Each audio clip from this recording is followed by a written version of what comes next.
Xitoyning oltin strategiyasi dollar hukmronligini larzaga solmoqda. Dunyo oltin bozorlarida tarixiy burilish yuz bermoqda. So'nggi oylar ichida oltin narxi 1 unsiya uchun 4000 AQSh dollaridan oshib, rekord ko'rsatkichlarni yangiladi. Mutaxassislar bu holatni oddiy investitsion tendensiya emas, balki yangi global iqtisodiy muvozanatning boshlanishi sifatida baholamoqda. Bank of America tahlillariga ko'ra, 2026-yilga borib oltin narxi 5000 AQSh dollariga yetishi mumkin.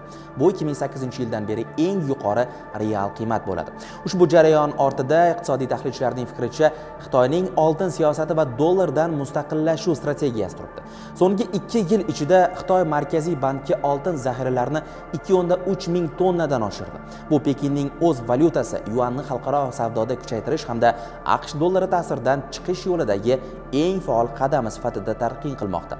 Ekspertlarning ta'kidlashicha, bu jarayon Xitoy uchun ikki tomonlama foyda beradi. Birinchidan, geosiyosiy himoya sanksiyalari xavfi ortgan davrda oltin siyosiy neytral aktiv sifatida xizmat qiladi. Moliyaviy mustaqillikka kelsak, Xitoy tashqi savdo va kredit tizimini dollardan uzoqlashtirib, yangi oltin bilan ta'minlangan iqtisodiy mexanizm yaratmoqda. Pekin bugun oltin yig'ayotgani bilan nafaqat inflyatsiyadan qochmoqda, balki dollarga qarshi global iqtisodiy frontni shakllantirmoqda, deydi London School of Economics olimi Roger Mitchell. Dollarning xalqaro kuchi iqtisodiy ko'rsatkichlardan ko'ra ishonchga asoslangan, ammo bu ishonch zaiflashmoqda. Xitoy, Hindiston, Saudiya Arabistoni va Turkiya kabi davlatlar o'z zaxiralarini oltin va boshqa valyutalarga o'tkazayotgani AQSh obligatsiyalariga talabni pasaytirmoqda.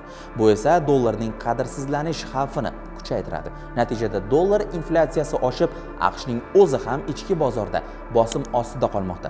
Agar dollarning ishonch poydevori yemirilsa, bu 2008-yildagidan ham kuchli moliyaviy inqirozga sabab bo'lishi mumkin, deydi Morgan Stanley tahlilchisi Eva Grant. Investorlar oltinni xavfsiz boshpana sifatida tanlayotgani fonida bu jarayon moliya tizimining beqarorligini ham ko'rsatmoqda. Geosiyosiy tanglik, ya'ni Ukraina urushi, Yaqin Sharqdagi keskinlik, Tayvan bo'g'ozi inqirozi fonida investorlar dollar va kriptovalyutadan ko'ra oltinni afzal ko'rmoqda. Biroq bu o'sish barqaror emas, balki qochish kapital oqimi hisoblanadi. Agar siyosiy muhit yumshasa, oltin narxi ham keskin pasayish xavfi ostida qoladi.